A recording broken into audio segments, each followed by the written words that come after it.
A large ship floated in deep space beyond the Kuiper belt. No one knew where it came from. It was not spinning or moving. It was just there, silent and dark. A small mining drone found it while scanning for ice and rock. The drone sent pictures and data back to the Galactic Union. The ship was big, bigger than anything they had seen before. It had no windows. The metal on its body was smooth and silver. Scanners could not tell what it was made of. There were no markings or signs. No one knew who built it. The Galactic Union sent a team to study it. Aliens from many races came. Scientists, engineers, and officers. They tried to open the ship. They sent waves and signals. They touched the surface with machines. Nothing worked. The ship stayed closed. The doors did not open.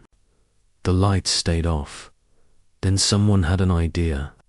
What if humans could open it? Humans were new in the galaxy. They joined the Union only 50 years ago. Most aliens did not trust them, but humans were strong and could survive in hard places. Some thought humans were lucky. Others said they were strange. Still, the Union called a human team to try. Captain Laura Grant led the team. She had short brown hair and calm eyes. She was smart and brave. With her came Eric Dalton, a young engineer, who loved machines. Natalie Brooks was the team's language expert. She knew many old languages. Leo Hayes was their medic. He was quiet but kind. The human ship reached the strange object. They put on their suits and went closer. The ship was cold. It had no sound. Laura touched a panel on the side. For a second, nothing happened. Then a small light turned on. A door opened slowly. The human team walked inside. The hallway was wide. The walls were smooth and silver. Lights turned on as they walked. The floor lit up under their boots. No one said a word. It felt like the ship was waking up. They reached a large room. It looked like a bridge. There were chairs and screens, but everything was off. In the center of the room, a ball of light floated in the air. The ball was silent at first. Then it moved and faced Laura. A beam of light scanned her face. Then a soft voice came from the ball. "Welcome, human. State your command." Everyone froze. The alien scientists outside heard nothing. The ship had only spoken to Laura. She looked at her team. Eric stepped forward. His eyes were wide. "Did it just speak?" he asked. "Yes," Natalie said. It answered to Laura, only her dot. Laura looked at the ball again. "What are you?" she asked. "I am Core 9, said the voice. "I am the main system of this vessel. My name is Solstice." The ball glowed brighter. The ship began to hum. Screens turned on. Symbols and lights came to life. Doors opened on both sides of the room. The ship was waking up more. It was alive now. Eric walked to a screen.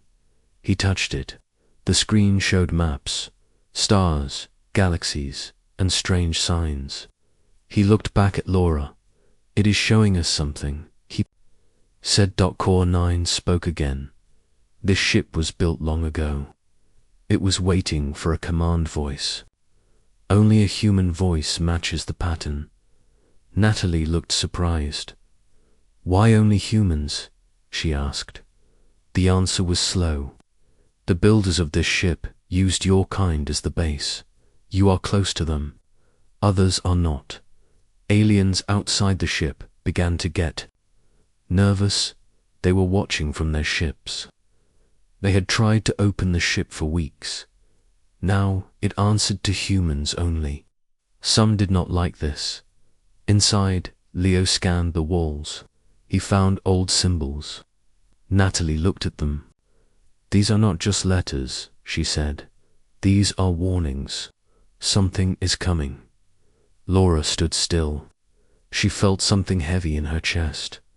The ship had waited for someone like her. It had a reason. It had a purpose. What is your mission? She asked to stop the darkness. Core 9 replied. But I could not do it alone. I needed a voice.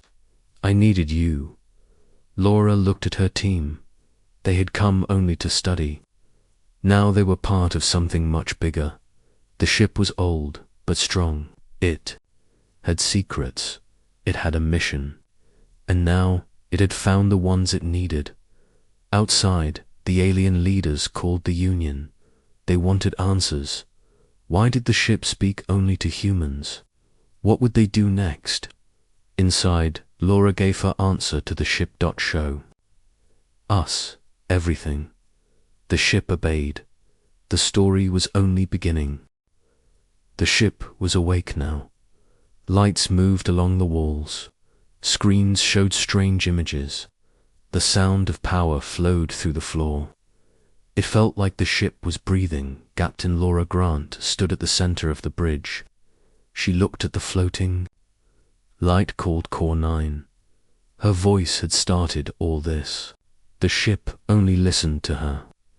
That made her feel both proud and scared. Eric was working on one of the screens.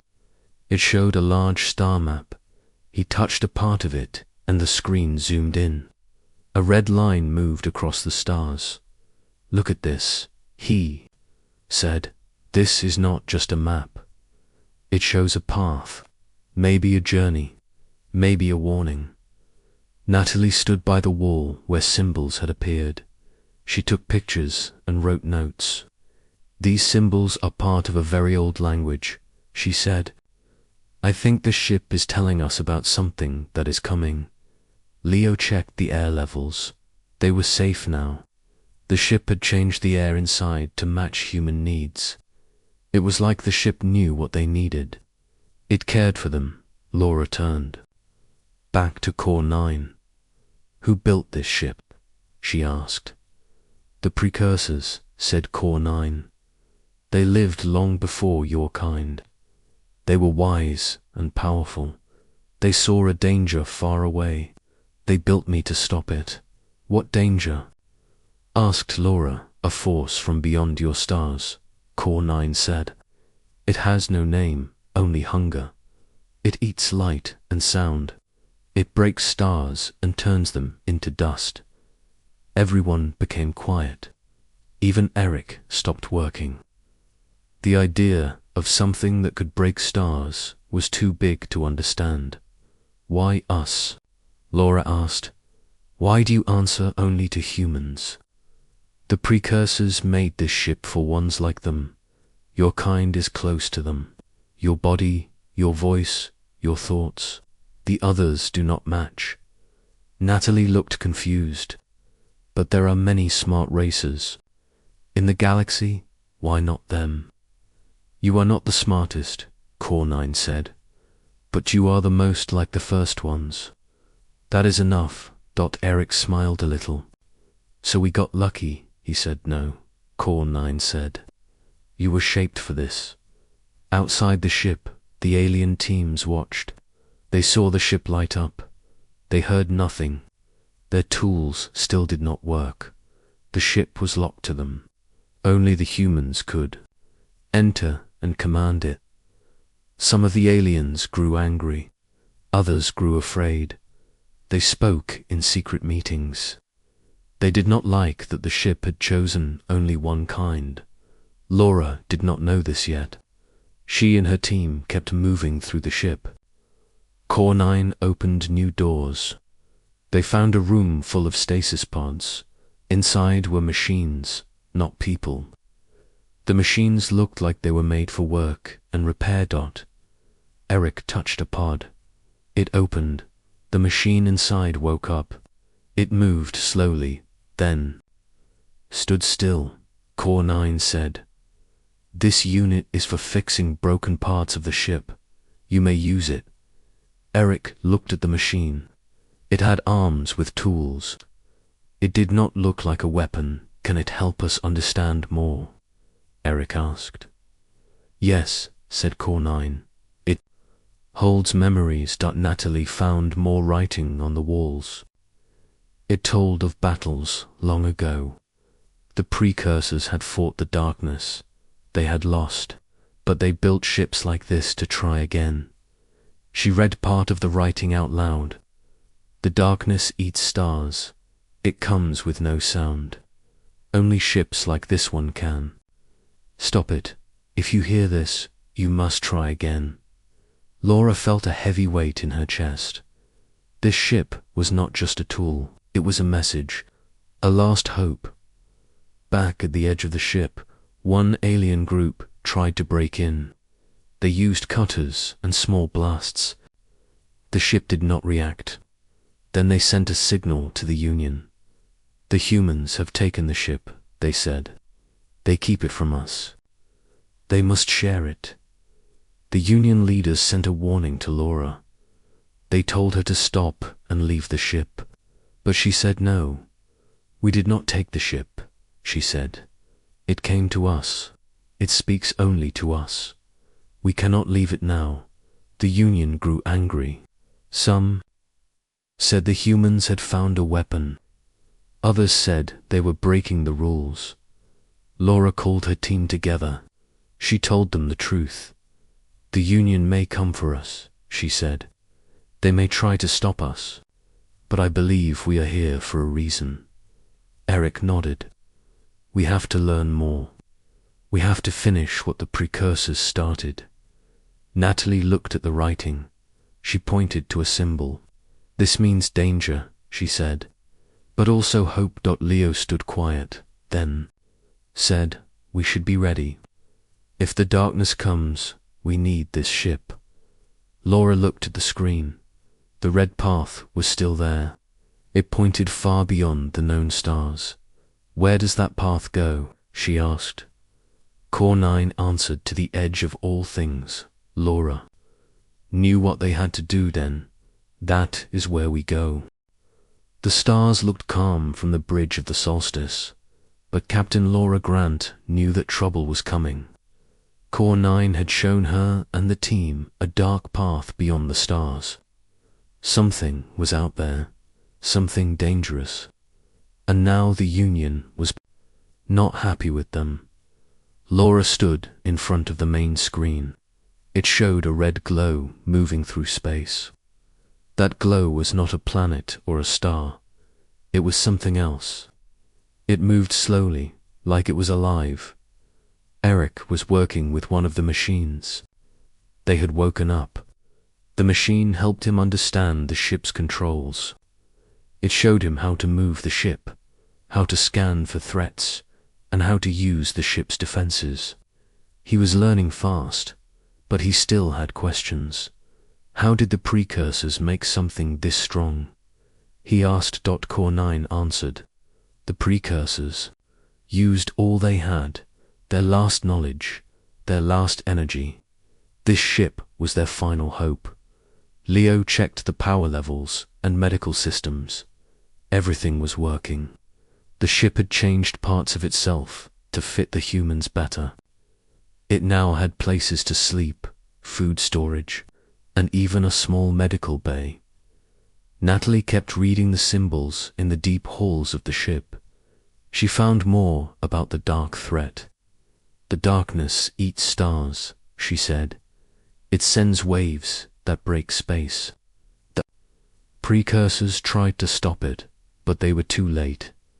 Suddenly, an alarm rang inside the ship. A light blinked on the screen. It showed ships outside. Many ships. It's the Union, Laura said. They're here. A message came through. A voice from the Union fleet filled the room. This is Commander Alrek of the Union Security Force. You are ordered to stop all ship activity. Exit the alien vessel at once. Laura looked at her team. Then she spoke into the ship's comms. Commander, we did not steal this ship. It opened to us. It only speaks to humans. If we leave, it will shut down again. And the danger it warned us about will reach us all, the voice replied. You have 1 hour to leave. If not, we will take control. Core 9 said. I can block their signal. I can shield the ship. But I wait for your voice. No, Laura said. Not yet. Let's wait. The team gathered. In the main room, Eric was upset. They don't understand. This ship is not a toy. It's a key, Natalie agreed. The Union sees power. They don't see the warning. Leo said, if they attack, we must protect the ship. Laura knew they were right, but she also knew starting a fight would change everything. The humans would be seen as enemies. She wanted to avoid that. Time passed. The Union ships moved closer. Then one small ship launched and flew toward the solstice. It was fast. It carried a group of soldiers. Core 9 spoke. They are trying to enter. I can stop them. Wait, Laura said. Let them dock. Let's talk. The alien soldiers entered through a side hatch. They were armed and ready. Laura met them near the airlock. She raised her hands. We don't want trouble, she said. We just want to learn. The lead soldier was tall and had silver skin. His voice was cold. You are holding Union property. This ship must be shared. Laura kept her voice calm. This ship answers only to us. If we leave, it sleeps again. If we stay, we may all have a chance to survive. The soldier looked around. The ship lights followed Laura's voice. The screens turned toward her. It was clear she was telling the truth. He spoke to his team. They stepped back.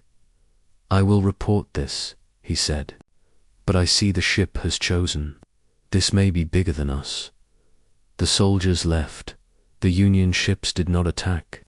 For now, back on the bridge, Laura gave a quiet breath of relief. We bought time, she said. Eric sat down at the controls. We need to keep moving. The dark signal is still out there. Natalie looked at a new message from the wall. It said, follow the red trail. It leads to the edge. There you will find the truth. Laura looked at the map. The red line pointed far across the stars, past known space, past anything mapped, Core 9 said. The trail leads to a system lost long ago. It holds the memory of the first attack. Then we go, Laura said. The solstice moved. It moved faster than any Union ship. Space folded around it. Stars became lines of light. The journey began. Days passed. The team worked hard. Eric and Leo fixed systems and learned more controls. Natalie kept reading. Laura planned for what they might find. Then they reached it. A system of broken planets and dead stars. Everything was grey and quiet there, Core 9 said. The memory vault. The ship sent a signal. A small station woke up. It was old. Its lights were weak. But it sent a message. Laura listened. The voice was deep and slow. It told of the first meeting with the darkness. It came as a wave. It pulled stars into itself. It had no face, no words, only hunger. The precursors fought it. They lost. They built ships like Solstice to wait for help. Help from someone who could speak to the old machines. That someone was human. The message ended. The station went dark again. Laura looked at her team. We were not chosen by mistake, she said. We are the answer the precursors hoped for. Now we must stop what they could not. The black space around the solstice was silent. No stars, no planets, only the deep dark of Zone 0. The ship moved slowly. The lights inside the ship dimmed as they passed deeper. Everyone on board felt the cold stillness. Captain Laura Grant stood in the middle of the bridge. Her hands were on the rail. She watched the screen as strange waves moved across the dark. They looked like shadows, but they were not just shadows. They were alive. They moved like they were watching. Eric sat at the control panel.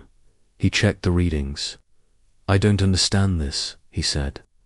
"The systems can't read anything here. It's like space is broken." Natalie walked to the center with a tablet. "I found more writing," she said. "It says the heart of the dark is not a thing. It is a hole, a place where everything falls in." Leo stood by the door. He looked worried. Then, "What do we do when we find it?" Laura looked at him. "We stop it. That's what the ship was made for," Core 9 spoke. "We are close now. The dark has touched this space. It may try to reach your minds. Stay strong." The lights on the ship flickered. For a second, everyone heard a voice. It was not loud. It was soft and slow. "Come closer," the voice said. "You are welcome here." Laura looked around. Did everyone hear that? Eric nodded. "It felt like it was inside my head." Natalie held her head. "It's trying to speak like us. It's learning." Leo stepped forward. "What if it's just scared?" "No," Laura said. "It's pulling us in. It's not afraid. It's hungry." The ship shook. A force pulled them. It was not gravity. It was something else.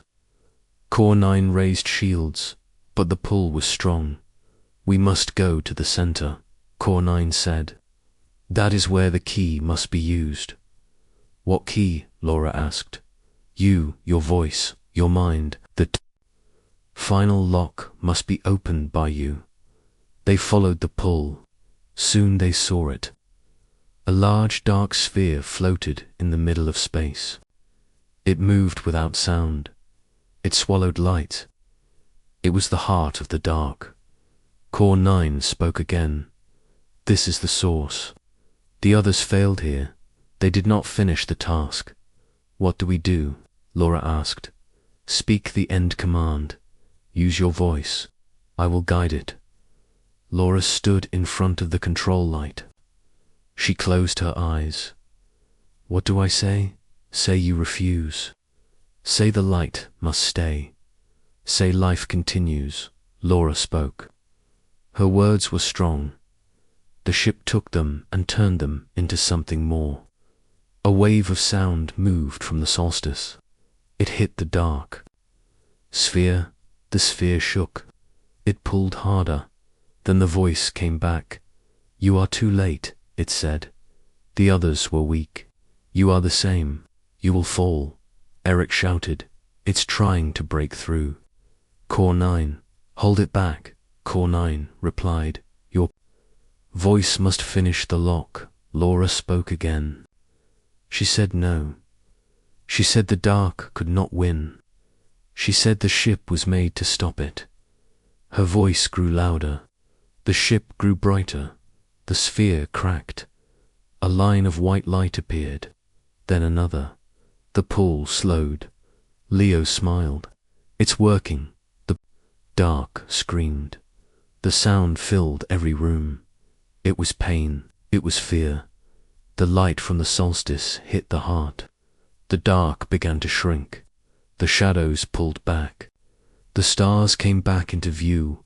Core 9 said, "The lock is closed. The wave is broken. The threat is stopped." For now, Laura fell back in her chair. She was tired.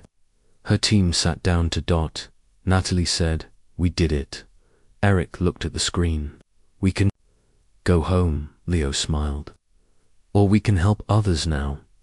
Laura looked at them all. The ship had chosen them. They had done what no one else could. The solstice floated in quiet space, but the galaxy would soon hear what happened. "Let's go," Laura said. "The dark will come again one day, but we'll be ready." The solstice floated in quiet space. The dark heart was gone.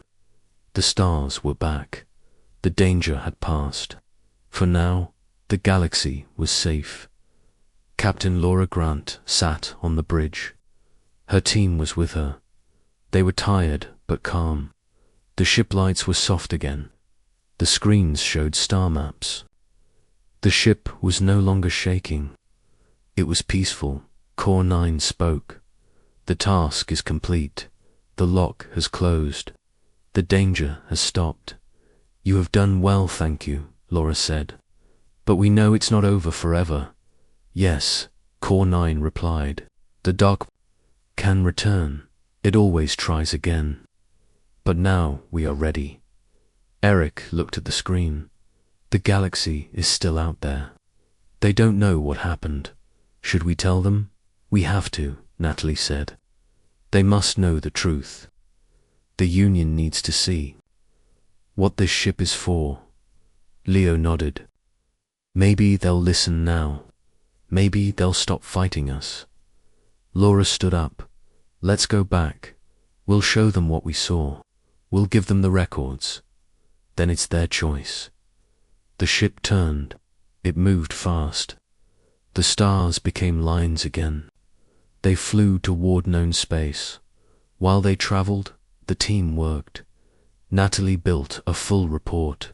She added the messages, the maps, and the voice logs. Eric checked the ship systems. Leo made sure everyone stayed healthy. Core 9 helped them. They reached Union space days later.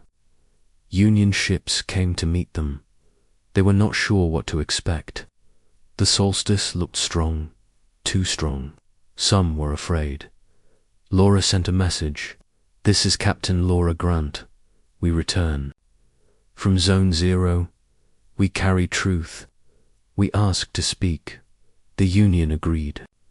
They sent a ship to dock. A team came aboard. They looked at the ship in silence.